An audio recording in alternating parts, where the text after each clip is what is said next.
Makanya kan banyak kan bos bercanda sebenarnya nggak lucu, tapi anak buah terpaksa ketawa gitu. Jadi ketawanya gini. Coach kasih solusi. Coach kasih solusi, hadir lagi Coach Rene. Selalu hadir, dan sekarang gue hadir bawa pertanyaan. Wah, berat nih. Der, coba ya, dan gue nanya lu juga semua ya. Waduh. Sekarang yang ada di sana ya, Langsung yang dicoba. ada di rumah atau yang ada di kantor atau yang lagi WFU atau apapun itu. Lo bayangin angka 0 sampai 10. Oke, kalau 0 tuh berarti paling rendah, 10 tuh paling tinggi. Paling tinggi, 10 tuh penuh kebersyukuran. Oke. Ya, 0 tuh ya Allah gitu ya. Bayangin sekarang lo ada di kantor. Oke. Angka lo berapa? Di kantor. 0 sampai 10 ya. 0 sampai 10 ya. 0 sampai 10 dengan berbagai macam interaksi dengan bos lo, dengan teman kerja lo, Kultur dengan beban yang ada ya. kerja, semuanya. Oke. Semuanya nyampur, itu nilai lo secara total itu berapa? Kalau gue bilang gantian ya. Coba ke teman-teman dulu deh. Gantian ya. Teman-teman dulu dong. Terus kalau mereka udah jawab, ini pertanyaan keduanya. Apa? Angka yang sama 0 sampai 10, tapi lo di luar kantor sekarang. Wah, ini bisa. Lo dengan lingkup pertemanan lo. Wah, ini bisa beda gak sih Coach? Beda banget. Dan ini menarik banget, Der. Kenapa setiap kali gue ngobrol sama orang, gue selalu mengajukan pertanyaan yang sama. Biasanya kalau di depan bosnya, rata-rata minimum tuh nyebutnya 7. Ada beberapa yang berani banget 6, karena ada bosnya di situ. Tapi pas udah mau keluar, nanti dia akan ngomong gini, maaf Coach, supaya Coach mendapatkan jawaban yang paling jujur. Asik. Karena tadi ada bos saya, sebenarnya angka di dalam kantor saya 4. Paham gak, Der? Karena tapi kalau di luar kantor 9. Karena gue bangga. Lo mesti lihat dong, gue tuh punya pertemanan gokil banget. Temen gue tuh ada di mana-mana. Lo lihat lini masa gue enggak? Gue tuh eksis banget. Ada tempat-tempat paling baru di Jakarta atau dimanapun gue datang. Nah, ini problem ternyata. Problem kenapa orang di dalam kantor dan di luar kantor kok beda ya?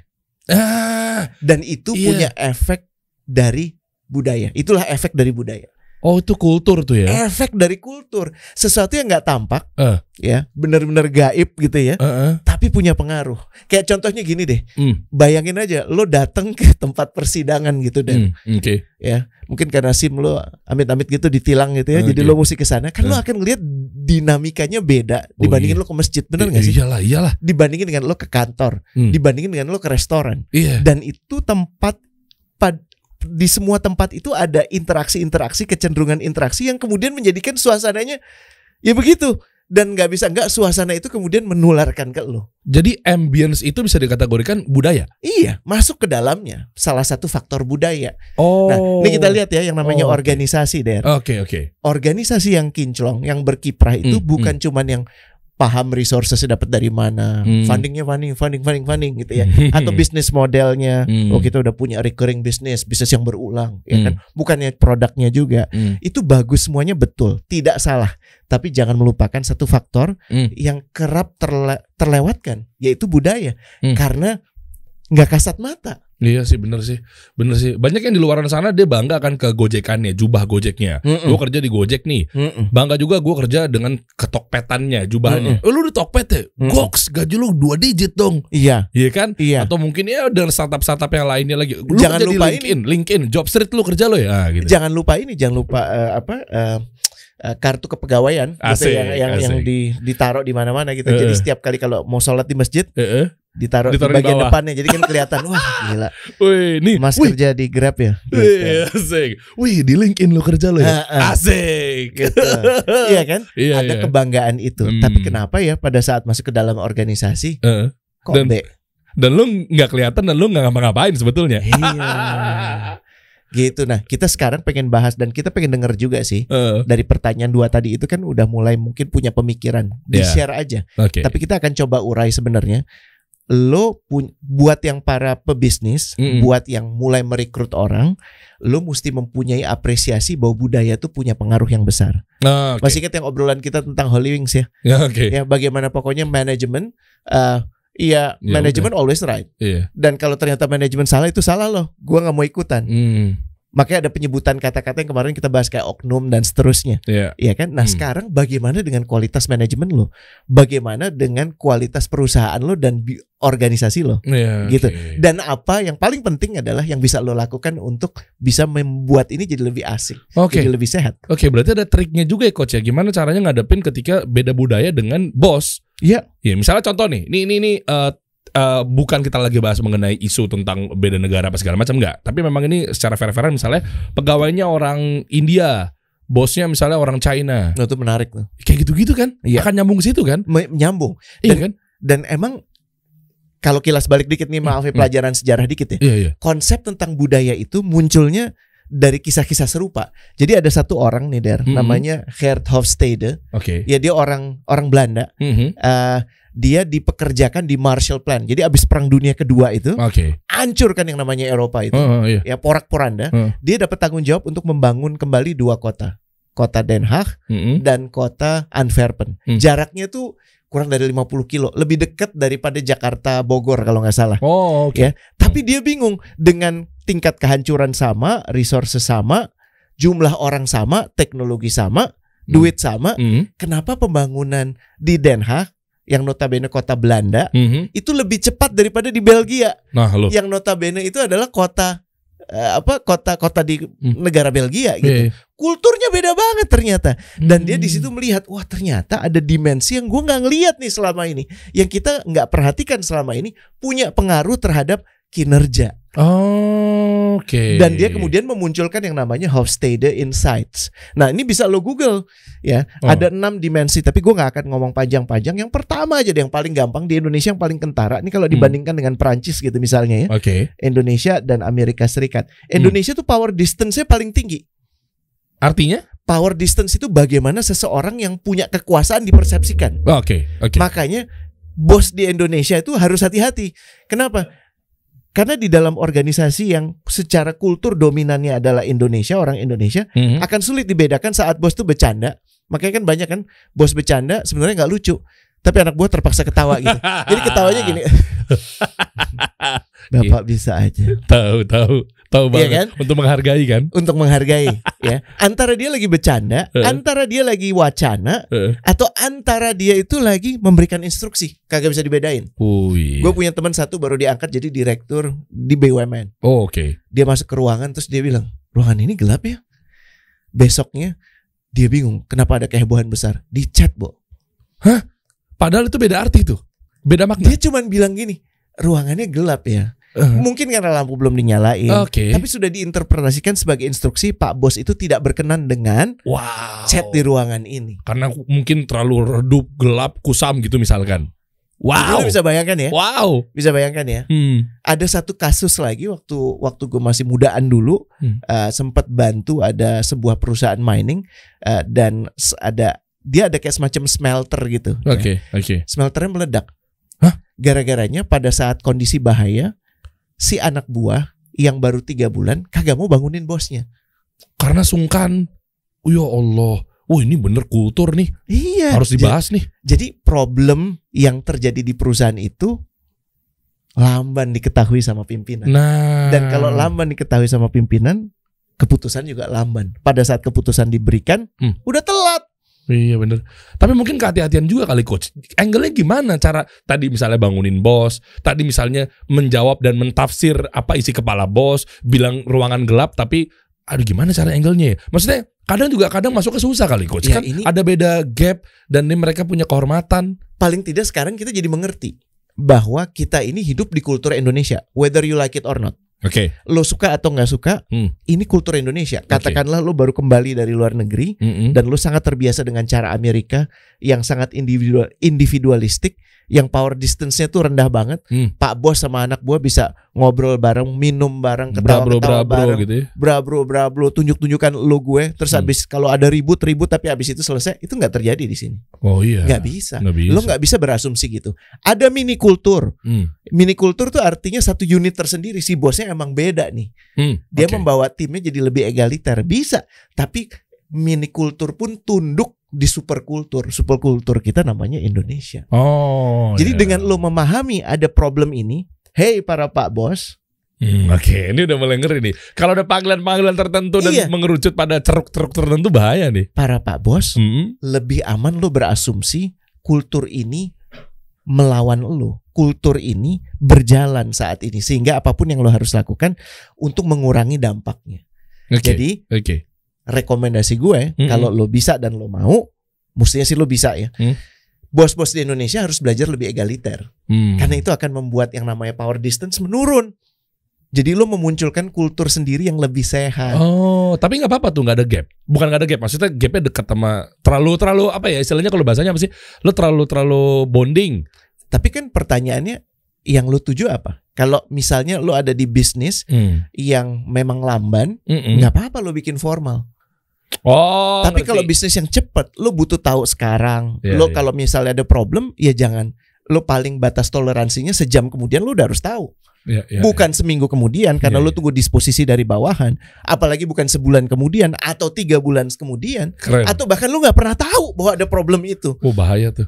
Iya. Keren culture ini. Ya paham bener. Kalau memang ternyata dia ada butuh cepat, ya gak masalah. Dan sebagai anak buah, tadi kan ngomong sama bos, kalau terkait power distance ini, biasakan untuk mengenali kultur dan mengenali bos lo. Karena jangan-jangan bos lo gak kayak gitu. Itu asumsi lo aja.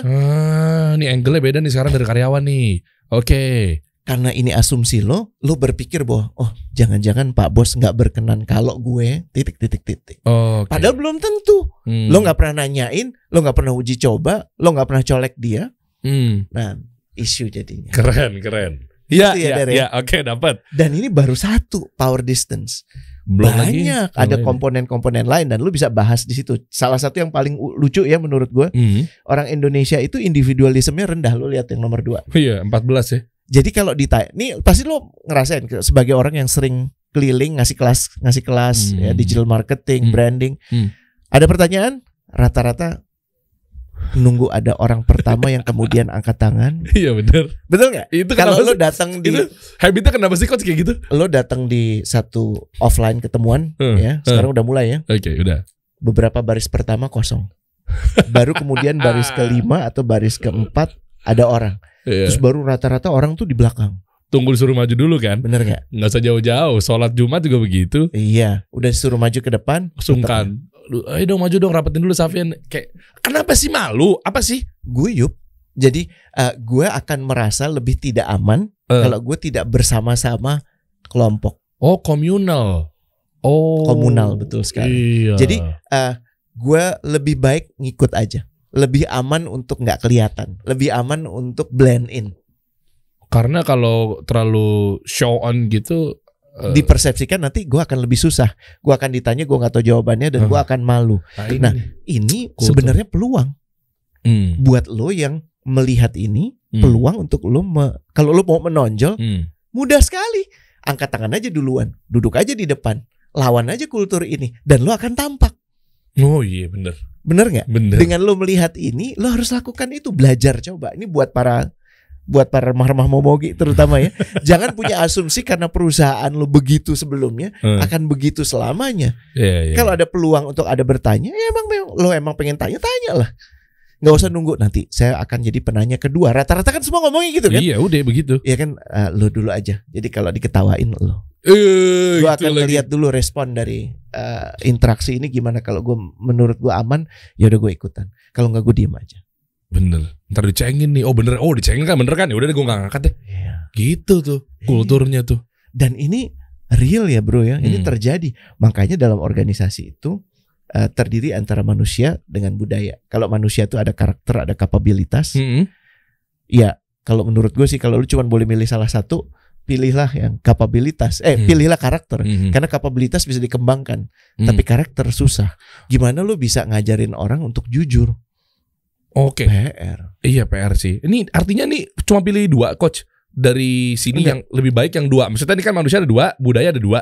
Ya, manusia itu ditentukan oleh 2 hal. Iya, karakter dan kapabilitas. Tapi kalau lu cuma boleh milih satu, nyari orang yang capable tuh susah. Iya. Ya. Lu pilih yang punya karakter, terus lu kembangkan. Itu lebih aman daripada lu milih orang yang capable tapi nggak punya karakter. Karakternya busuk gitu. Karena ngebentuk karakter lebih sulit dibanding ngebentuk kapabilitas ya. Loh, dia ada ribuan hari sudah dilalui. Ya mungkin umurnya 24 tahun itu sekitar 9.000 hari, bro. 9.000 hari itu tanpa ada lo. Oh iya nih. Dan lo nerima ujungnya kan. Jadi apa yang membentuk dia ke titik ini, lo nggak punya kontrol. Iya. Jadi jauh lebih aman karena sebagai organisasi itu kan butuh efektif dan efisien. Butuh produktif juga. Oh iya dong. Jadi kita butuh memastikan yang paling minimum secara kejujuran itu dapat, ya kan? Orangnya bukan yang suka manipulasi, nggak korup, itu karakter. Gitu, minimum requirement itu terpenuhi, karena kapabilitas bisa dikembangkan. Jangan dibalik ya. Ya, siapapun yang penting bisa ngerjain kerjaan ini, ya, mau dari primata juga nggak apa-apa gitu kan, ya kan, asal dia bisa ngerjain. Ya jangan gitu dong. Ya lama-lama ntar outsource security lu suruh ngerjain desain lagi. Ya kan, itu di sini. Nah, kalau budaya itu ditentukan sama meaningful work dan meaningful relationship. Maksudnya apa? Kerjaannya kudu nyambung sama dia. Dia suka. Kalau nggak suka mau lo bejet-bejet juga, orang hatinya nggak di situ. Iya betul. Lo butuh selalu memotivasi dia. Capek. Meaningful relationship, hubungan sama lo dia baik. Lo sama dia tuh asik. Kalau ada problem bisa disampaikan. Nah, inilah komponen gimana supaya bikin organisasi yang goks, supaya nggak terjadi antara di dalam organisasi dan di luar tuh jadi, lo lihat tadi ya, beda angkanya ya. Dalam organisasi 4, di luar organisasi 10. Cuma nongkrong-nongkrong doang, nggak ada tujuan meeting, tapi lanyard ID card masih digantung. Jadi ya kerjaan tuh bukan cuman ngerjain pekerjaan. Kerjaan itu ya ada di sana, berinteraksi dengan orang-orangnya, membangun diri lo menjadi lebih cakap, menjadi lebih sabar, dan itu butuh support system kan. Nah ini yang menurut gue budaya punya pengaruh besar sih. Iya, bener. Nah ini menarik nih coach ya. Bagus minum banget. Dulu ya. Minum dulu dong. Ini insight-nya coach Rene ngeri banget ya emang. Nah, sebenarnya ada 2 pertanyaan selanjutnya adalah yang pertama mengenai artinya ini kenapa bergandengan erat antara job desk HRD, situ selalu ada kultur tuh. Yang gue pernah temuin ya, nggak selalu tapi rata-rata perusahaan-perusahaan seperti itu. Misalnya dia manajer HRD atau mungkin udah golongan C-level, tapi di situ ada bareng apa ya? Lupa coach namanya, tapi mungkin dia HR and kultur gitu kali ya, mungkin ya. Kalau di itu kan artinya kan perannya memang HRD kan artinya. Betul. Kan? Bukan. Sorry. Banyak sekarang yang memisahkan kultur dari HRD. Kenapa? Karena urusan kalau HRD itu lebih banyak manpower planning. Kira-kira kalau nanti kasih solusi butuh memunculkan konten-konten baru, berapa banyak desainer dibutuhkan. Desainer ini onboardingnya gimana, supaya dia memahami trade-nya, kasih solusi itu kayak gimana. Jangan kemudian dia masuk tiba-tiba gue suka merah, ya udah gue ganti merah aja, kan nggak masuk gitu ya. Nggak bisa gitu ya. Lo harus paham. Nah itu proses bagaimana mempersiapkan manpower, ya, manusia-manusia itu untuk kemudian bisa berkiprah. Itu HR. Tapi kalau kultur itu, kalau mau efektif, dia benar-benar siapapun yang mau mikirin itu, bahkan kalau perlu itu urusan leadernya, karena kultur itu sangat terkait dengan visi. Makanya lebih tepat bukan di bawah HR. Ini pendapat pribadi ya. Kalau dari pengalaman yang gue lihat di organisasi-organisasi yang berhasil mentransformasi kulturnya, itu adalah urusan CEO bahkan. Gitu. Nah, bahkan beberapa CEO udah mengganti namanya jadi CVO. Chief Vision Officer. Gokil ya. Udah setara di situ dia ya. Dan di beberapa bahkan udah nggak menyebut. Jadi gini, jangan menyebut tim budaya gitu, karena budaya tuh semuanya. Harusnya ada di mana-mana. Ya, ada yang mengkoordinir, tapi menurut gue bukan pada tempatnya membuat tim budaya. Sebagaimana dulu kayak misalnya pas TV baru muncul pertama, ada kecenderungan perusahaan di Amerika Serikat mendirikan departemen TV. Kita ketawa kan sekarang kan. Tapi sekarang kejadiannya digital marketing juga dilihat sebagai sesuatu yang khusus. Makanya ada penyebutan era digital. Era mah era aja, kebetulan ada digital gitu kan. Iya juga ya. Iya nggak? Tapi karena kebaruannya, kemudian dulu orang memunculkan era televisi. Ada divisi televisi. Bahkan memasuki era televisi. Sekarang kita udah bahkan meninggalkan itu gitu kan. Televisi udah jadi on demand. Yang sekarang dibuat adalah digital, tim digital marketing, yang menurut gua suatu saat akan muncul kebaruan-kebaruan yang lain. Bisa jadi. Jadi tinggal yang paling esensi adalah yang diharapkan dari temuan baru ini apa. Nah perusahaan itu yang mengikuti itu aja gitu. Jangan cuman mendirikan sekedar untuk mendirikan. Jadi menjawab pertanyaannya Derry, lebih tepat berada di bawah CEO. Oke, persis itu ya. Artinya komitmen dari leadernya tuh besar buat itu. Iya, di atas HR, di bawah CEO gitu ya. Oke, nice. Nah, masih bahas kultur, sekarang udah benar-benar lintas negara. Tadi udah gue singgung di awal tuh coach. Ya kan? Mungkin yang sama-sama Indonesia aja udah bentrok tuh. Kita pengen tanya kali ya. Iya, boleh. Mungkin lo ada yang punya pengalaman kerja di kultur-kultur yang berbeda. Nanti kita bahas biar teman-teman yang lain juga melihat. Karena kan kita memasuki era di mana sekarang semakin bebas orang mendirikan perusahaan di mana, dan isinya juga ternyata orang-orang yang mungkin bukan orang-orang yang lazim kita temui. Iya. Bukan orang Indonesia lagi, tapi mungkin udah dari orang Singapura, bos lo. Ya kan? Maaf dengan segala hormat gitu ya. Orang Cinanya sama gitu, tapi yang satu dari Singapura, yang satu dari mainland. Itu beda banget, men. Beda banget. Serius, coach. Beda banget. Kalau ada yang punya pengalaman itu silahkan. Ya kan? Kalau Chinese Singapura itu udah priai bahasanya gitu ya. Chinese yang Western educated. Jadi dia lebih dekat ke kultur Amerika atau bahkan kultur Inggris. Ya karena memang Inggris juga banyak juga di sana. China mainland, orang yang dari RRC itu beda sekali. Mereka sangat transaksional. Ya pokoknya apapun itu goal. Ya kan, kalau perlu diri itu dikorbankan untuk pencapaian goal. Nggak terjadi kalau ini untuk di perusahaan yang dipimpin oleh perusahaan orang yang Cina Singapura gitu. Iya. Nah, itu beda sekali. Ini menarik. Cina Singapura dan Cina Malay aja beda. Beda juga ya. Beda. Cina Malay itu udah jelas karena interaksi dia lebih banyak. Kan di Malaysia yang dominan itu adalah orang Melayu, ya kan. Sementara kalau di Singapura yang dominan itu orang Chinese ya kan. Gimana kulturnya? Pasti beda. Mana yang kira-kira, ini pertanyaan bodoh aja. Menurut lo yang lebih mudah berinteraksi dengan orang-orang Indonesia, orang Cina Malay atau Cina Singapura? Cina Singapura ya? Malaysia? Kenapa? Karena Melayu. Iya. Iya. Kan ini kultur Islam ya, sensitivitasnya lebih nyata, bro. Dia dengerin azan.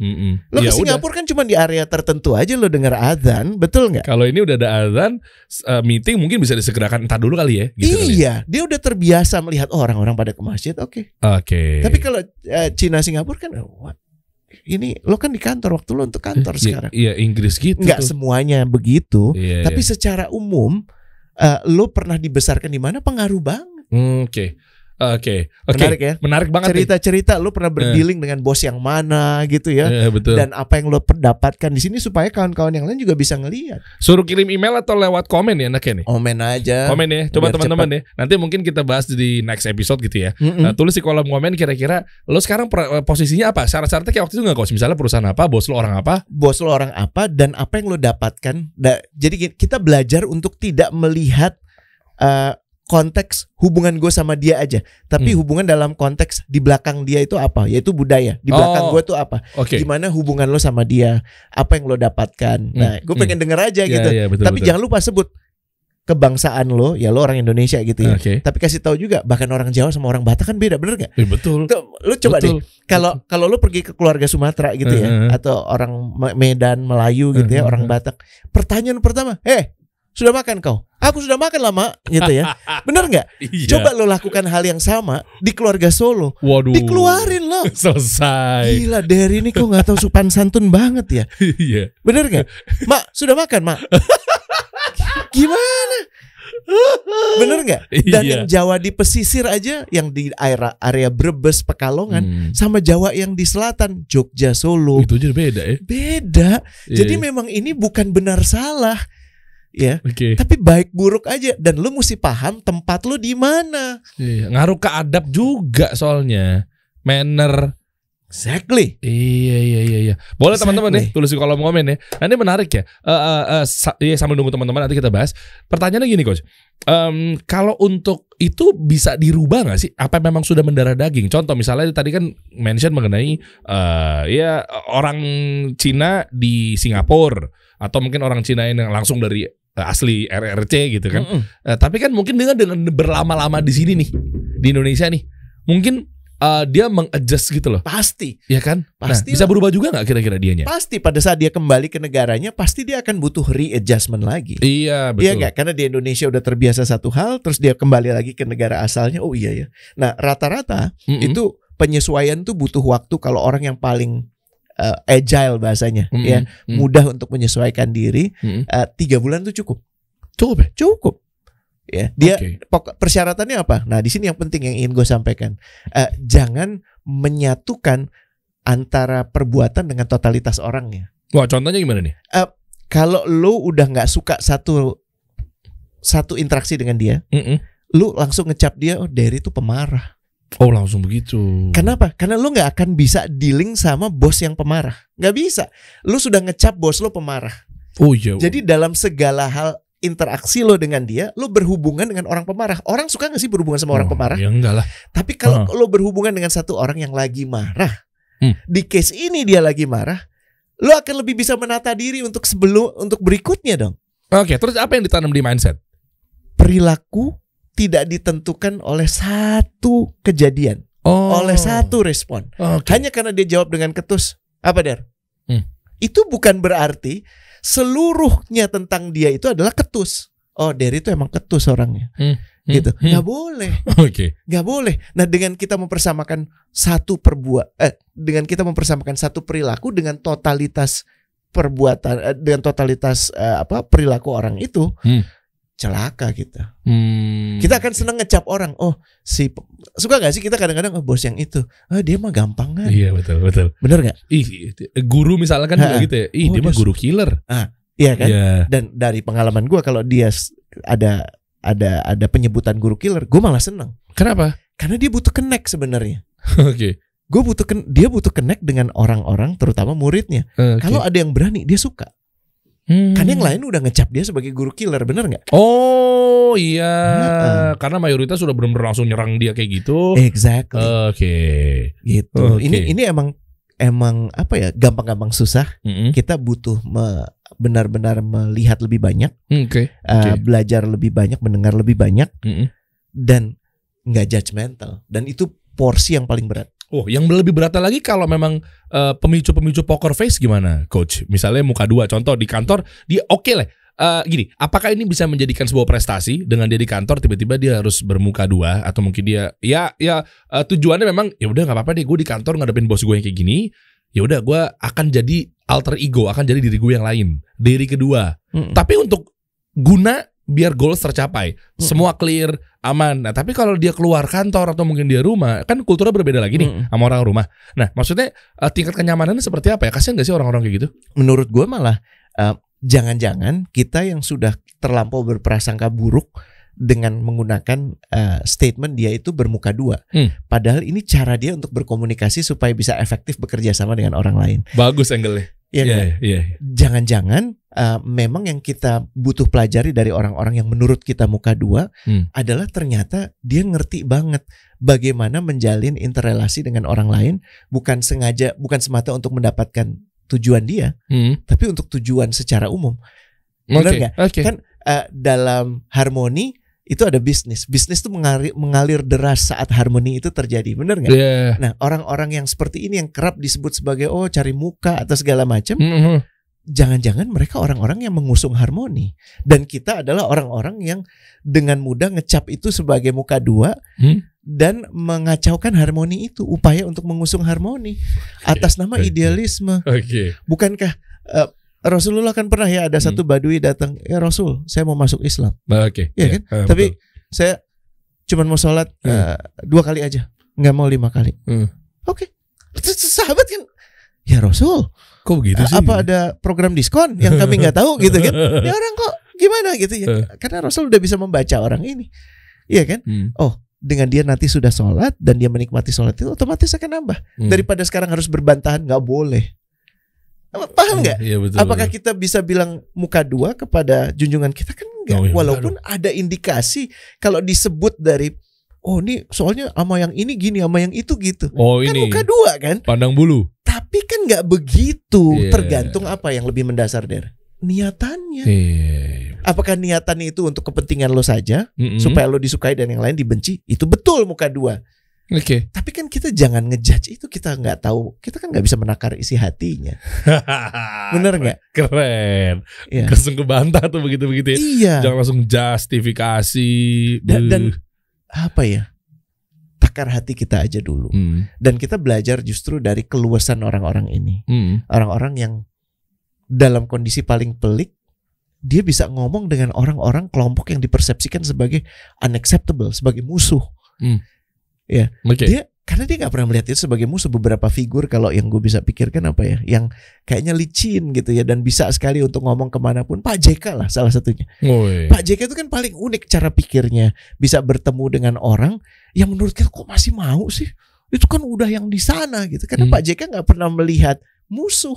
Dia cuma melihat, oh saat ini kita lawan. Lawan kan nggak harus dimusuhi. Iya betul. Betul nggak? Betul. Nah pemahaman kultur ini membuat kita lebih welas. Makanya rekomendasi gue teman-teman, kalau tadi yang pertama lebih banyak mendengar, ya, jangan judgmental, itu satu paket lah. Yang kedua apa? Main jauh. Jangan main di situ-situ aja.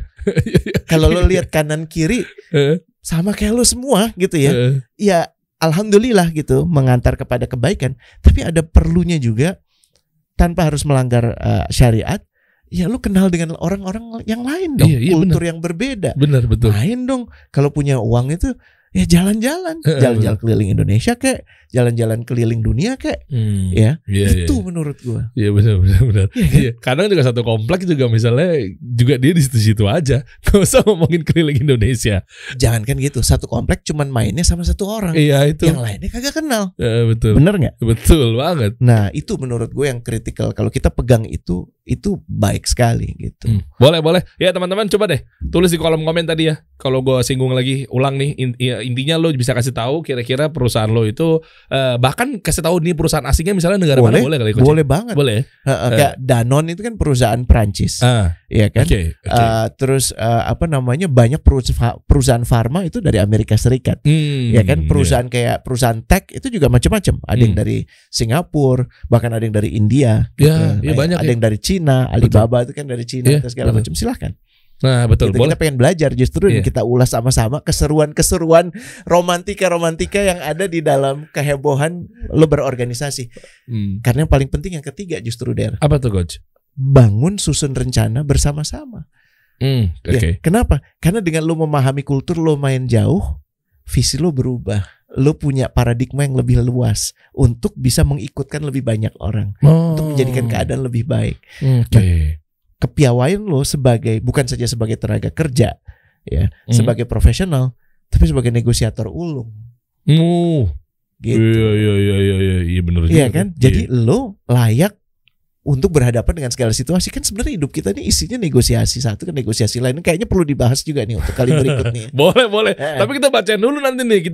Kita bahas dulu. Bos gue orang ini, ya kan, keturunan kebangsaan ini, dan lo pun juga Indonesianya di bagian mana? Misalnya Jawanya Jawa yang mana? Nanti kita lihat tuh. Atau jauh udah lama di Sumatera tuh udah unik lagi tuh, beda lagi. Bener tuh. Ada orang Bali, ada perkampungan di Lampung tuh isinya orang Bali semua, men.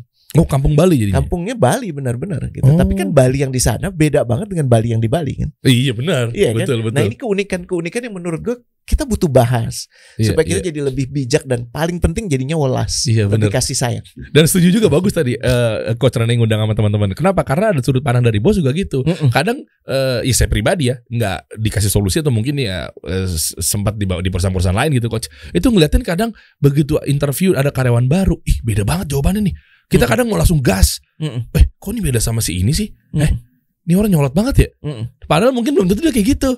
Nah kita kadang nanti nanya tuh orang HRD, orang baru. Iya, dari mana? Dari sini. Oh, emang gitu kali ya? Jadi kadang suka bingung tuh coach. Iya. Iya, nah ini tuh gimana cara menyikapinya dari dua angle ya. Satu, karyawan menghadapi bos yang memang beda kulturnya. Dan kedua adalah bos melihat, ini kan yang menonton banyak juga bos-bos nih. Ngelihat bahwa gimana cara nyikapinnya kalau mereka tuh, ya ampun, kadang senyum enggak. Orang baru tuh biasanya karena dia belum adaptasi sama budaya dan kultur yang udah berjalan nih coach. Iya. Makanya kan kita sempat bahas waktu itu. Lebih bagus kasih periode untuk mereka bisa menyesuaikan dan organisasi juga menyesuaikan. Pola intern itu lagi-lagi. Karena dia nanti pada saat di professional setting beda lagi dengan di personal setting. Di kehidupan pribadinya dia relax, ketawa-ketawa, tapi pas udah masuk ke kantor langsung zup. Baik Pak Dery. Siap Pak Dery. Lo punya pengalaman-pengalaman unik gak terkait dengan ini? Interaksi dengan orang? Ada, nanti kita bahas kalian. Ada ya? Next week ya. Oke, boleh ya. Coach kasih solusi.